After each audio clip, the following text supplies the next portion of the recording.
নিজের কাছে নিজের মূল্যবোধ গড়ে তোলাটা সবচেয়ে জরুরি। কারণ হেয় করার জন্য, ছোট করার জন্য কিছু মানুষ সব সময় তৈরি থাকে। বিনা পারিশ্রমিকে তারা পায়ের ঘাম মাথায় তোলে আপনার নিন্দা বা সমালোচনার জন্য। দামি মানুষ ছাড়া কি কেউ তার জন্য এতটা করে? এটা মাথায় রেখে দেবেন।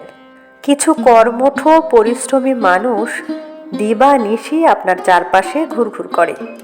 তাদের সতর্ক দৃষ্টি সব সময় আপনার প্রতি আছে, থাকবে।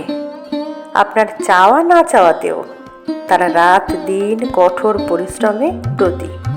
কারণ তারা মনে করে তারা উদার ব্যক্তিত্ব। সমাজের প্রতি তাদের একটা দায়িত্ববোধ আছে।